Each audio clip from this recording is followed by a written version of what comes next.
Crack! A sharp, dry sound rang out like a gunshot in the gilded silence of Heathrow Airport's first-class lounge, a place where whispers were customary and shouting was unheard of. The vending machine jolted and crashed onto the marble floor cans, bursting out and clattering wildly across the polished tiles. A soft groan followed. Every head turned toward the noise, then immediately looked away as if nothing had happened. Leather shoes kept tapping Louis Vuitton suitcases, rolled on effortlessly, and the brief flicker of concern in people's eyes was quickly replaced by the well-rehearsed indifference of the elite. Amid that tableau, Celeste Morgan, a PR specialist from New York, had just stepped into the lounge, upgraded to first class, thanks to a minor award from her previous company.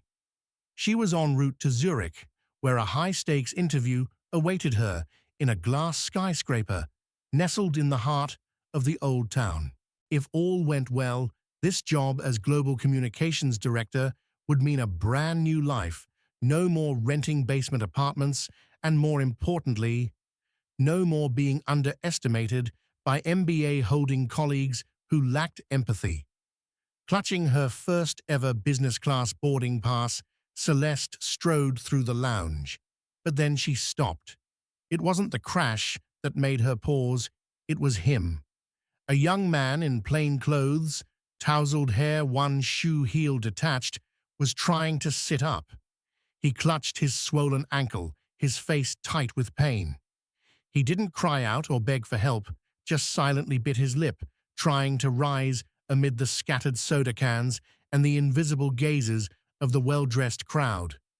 Celeste hesitated. In her ear, the boarding call for the Zurich flight echoed overhead. She glanced at her watch, exactly 7 minutes left. If she turned left, she'd board the plane. If she turned right, she'd miss the interview, and that could change her life. Her mind screamed, "Go, this is your future." But her heart ached in a way she couldn't explain. Then he looked up. Their eyes met, not with pleading or hope, but with a quiet resignation that said he didn't expect to be helped. He spoke so softly it was nearly drowned by the smooth jazz playing in the background. "Miss, can you help me stand up?" Celeste stood frozen for 3 seconds. 3 seconds that stretched like 3 chapters of her life. She didn't know why she walked over, didn't know why her hand reached out. But in that moment, when she knelt beside a stranger, pressed her palm gently over his injured ankle, and whispered, "It's okay. I'm here," her world began to change in ways she could never have imagined. She helped him down the corridor, one slow step at a time. His name was Noah. No last name, no profession, just a faint smile and a whisper. "Thank you for stopping. You're the first." The words sounded as light as air, yet they lodged themselves in Celeste's chest like a stone. Throughout the walk to the airport medical station, it felt like she was moving against the current. Everyone else was racing to live their lives while she was gambling her future on a complete stranger. When she finally helped Noah onto the bench outside the clinic and was about to leave, he called out, "I owe you something. Don't forget that." She gave a faint smile, waved, then turned and ran, her heart pounding with the fading echo of the boarding call. But it was already too late.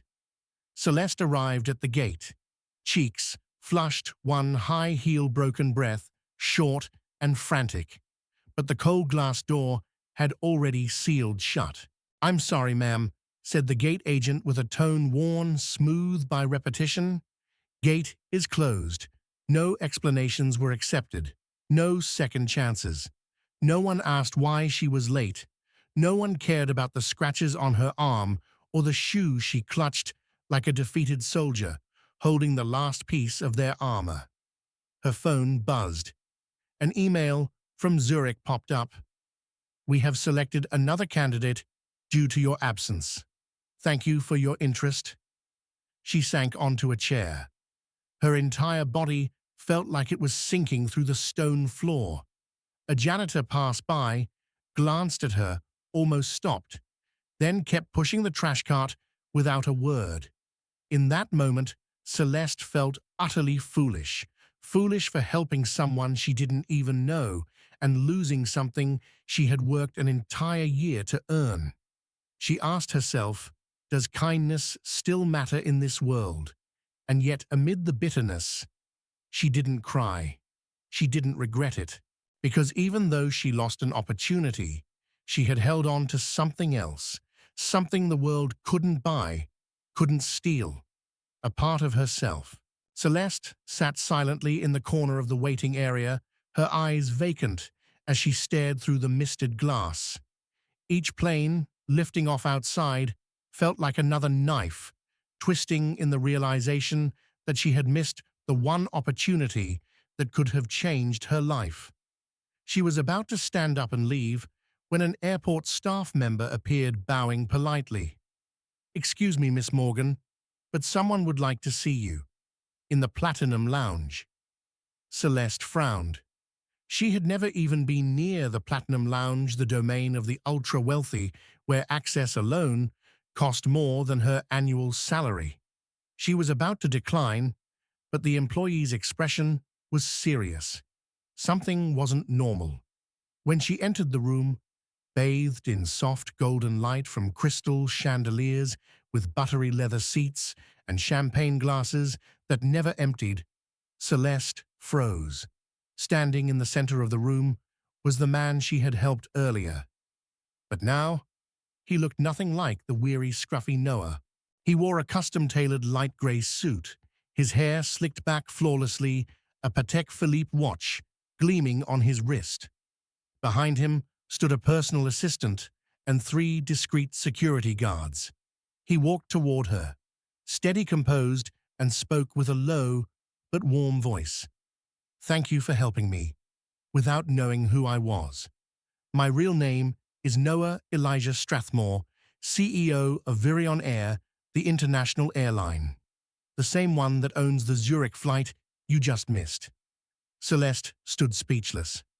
"I often go undercover, to check our airports unannounced, to see the true nature of our staff and of our passengers.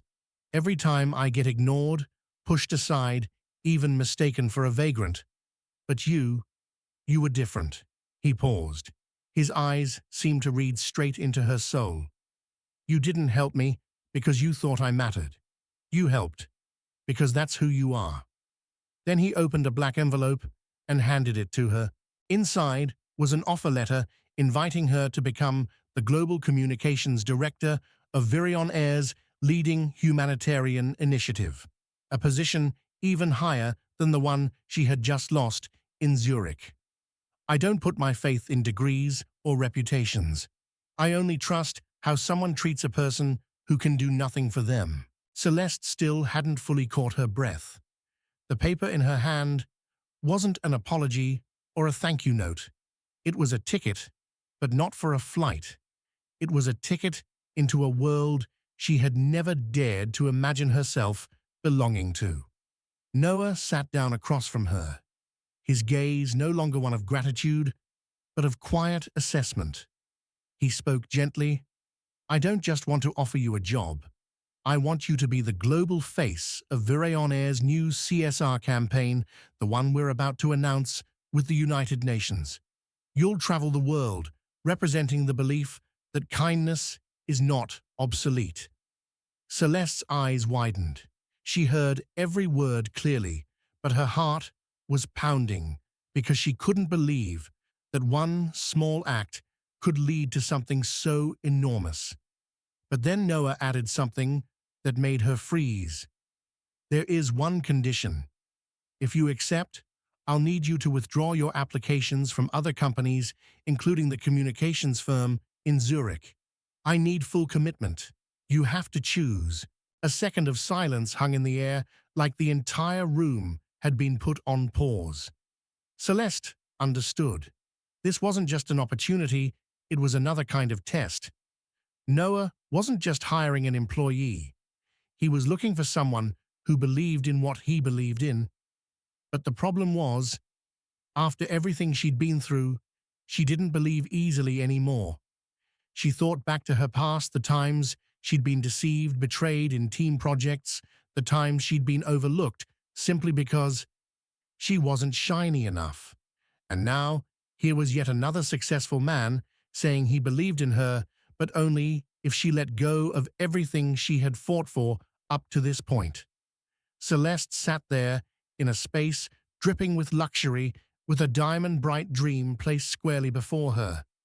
But it wasn't free. The real question was, did she dare to believe one more time, not in someone else, but in her own instincts and in the quiet voice of her heart?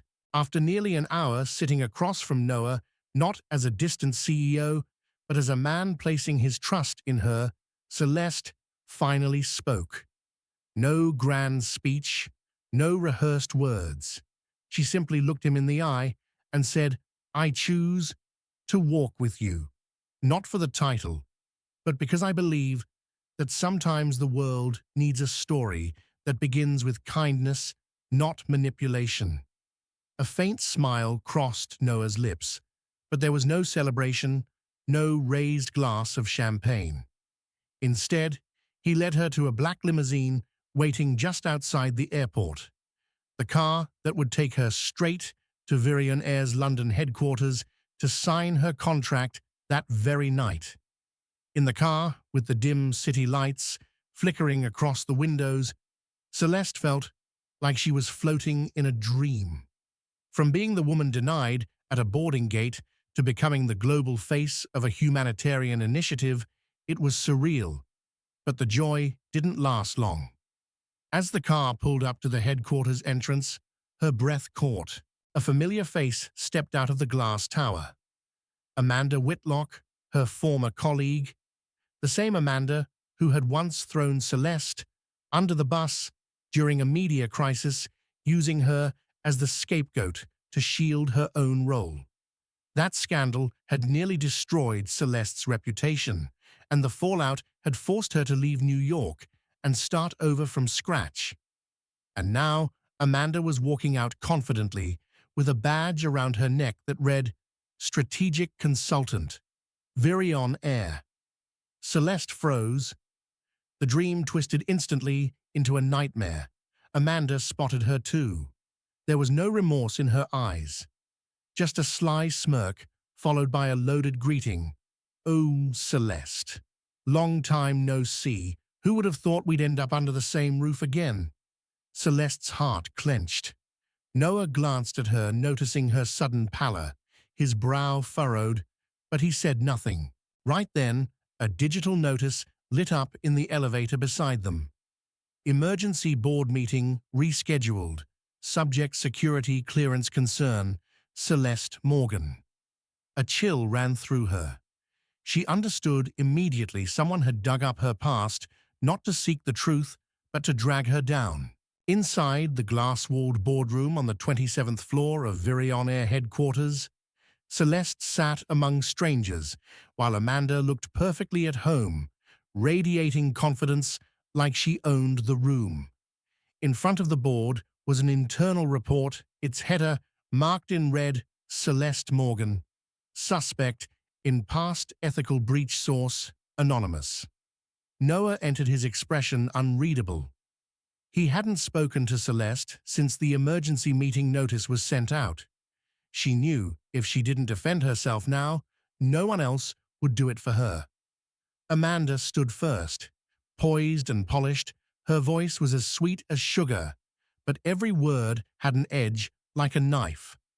"I'm not saying Celeste is unqualified, but for a campaign of this scale, transparency is everything. One misstep from the past could unravel all we've built." The room fell silent. All eyes turned to Celeste, waiting. But unlike years ago, she didn't shrink. She rose, her eyes steady, not pleading, but forged in fire. Her voice was calm, yet it rang through the room like the bell of an old cathedral. "If you're going to define me by rumors from 3 years ago, Then at least let me tell you the full story. Uncut, unpolished, and honest. She reached into her blazer pocket and pulled out a USB drive. This contains the original data from that project. I didn't keep it for revenge, but to remind myself how silence nearly destroyed my integrity. Inside are emails, internal recordings, and proof that Amanda used my credentials to upload falsified data to the system. Gasps echoed around the room. Amanda's face went pale. She tried to interrupt, but Celeste continued slowly firmly. I forgave you 3 years ago, but I won't let anyone use my kindness as a ladder to step on me again. Noah took the USB and inserted it into the boardroom computer. A recording played, and within 30 seconds, it was clear to everyone in the room. Truth doesn't need to shout. It only needs to be heard at the right time. Amanda was asked to leave. The shareholders remained silent, stunned. Only then did Noah speak, his gaze on Celeste, now filled with something new. You did what I don't think I could have done in your place. I don't just believe in you, I respect you. After Amanda's suspension, the boardroom was filled with uneasy silence. Some board members whispered among themselves. Others glanced towards Celeste. Not with suspicion this time, but with something far more profound than apology. The quiet awe of witnessing the rebirth of a soul that had once been crushed. Noah stood ready to adjourn the meeting when Celeste unexpectedly spoke, I have a proposal. All eyes turned to her. No tremble, no hesitation. Her voice was steady, like a steel beam bracing against a storm. Vuitton Air aspires to be a symbol of global humanitarian values, but humanitarianism cannot thrive inside a corporate culture riddled with politics and deception.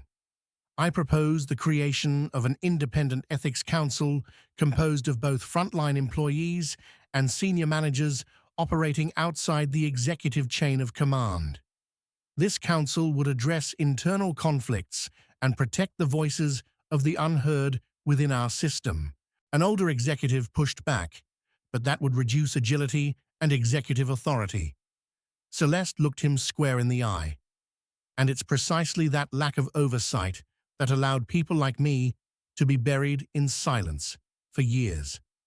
The room fell quiet. Noah said nothing for a long moment.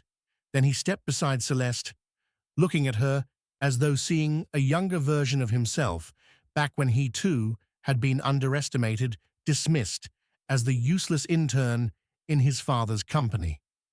I won't just approve your proposal, I'll have you lead it.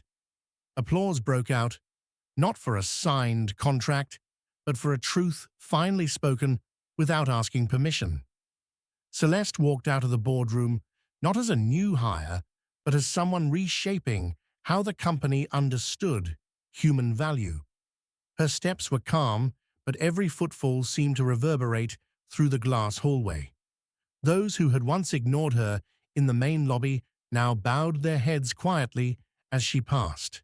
And outside, the London rain began to fall, not with its usual chill, but like a cleansing of the past. Celeste looked up and smiled, not because she had won, but because she hadn't lost herself in the process. 1 week after the pivotal board meeting, Vuitton Air launched the inaugural flight of its Kindness Above All campaign, a journey honoring those silent heroes who made a difference through simple acts of compassion. Celeste, now the company's first-ever chief ethics officer, was invited to speak before hundreds of passengers, journalists, and investors. But no one knew that on that day she had quietly requested a special guest list, those very people who had once refused to let her board the cold gate manager, the flight attendant who looked down on her cheap dress, and the passenger who had laughed as she was escorted from the business class line. They were all seated in economy class, and they only realized what was happening when Celeste stepped aboard through the VIP entrance dressed in an elegant white suit cameras flashing around her. She didn't need to say much. She looked toward them, the ones who had mocked, dismissed, and pushed her aside. But her gaze carried no hatred, only a quiet strength that made them unable to meet her eyes. Then Celeste picked up the microphone. In the stillness of the cabin, her voice resonated. I was once removed from a flight because I didn't look like someone who belonged. But I've learned that dignity doesn't live on VIP tags. It lives in how you treat those who have nothing to offer you. She paused, then turned to a special guest, a single mother, flying with her autistic son, someone who had once been delayed and sidelined for not fitting the mold. Today, I'm giving up my first-class seat to you, not because you're an important client, but because you are living proof that kindness deserves to begin from the highest places. The entire plane erupted in applause. No one remained still. Some wept. And as the aircraft lifted off, it wasn't just a plane taking flight, it was a whole new definition of human dignity, rising above the ground. The lasting impact of today's story isn't about how Celeste reclaimed her position or exposed the one who betrayed her. It lies in the fact that she never lost herself, even after being misjudged, cast out of a place she rightfully belonged. The greatest lesson here, at least to me, is this: kindness is not a sign of weakness, but the bravest choice one can make, especially when you have every reason to give up, to retaliate, to become bitter, like those who once hurt you. Celeste didn't change to fit the world. She made the world relearn how to see people. And if you somewhere in your own life have ever been turned away for not being shiny enough, have ever been underestimated because you lived with honesty, please remember, you are not alone, and you don't have to shout to be heard.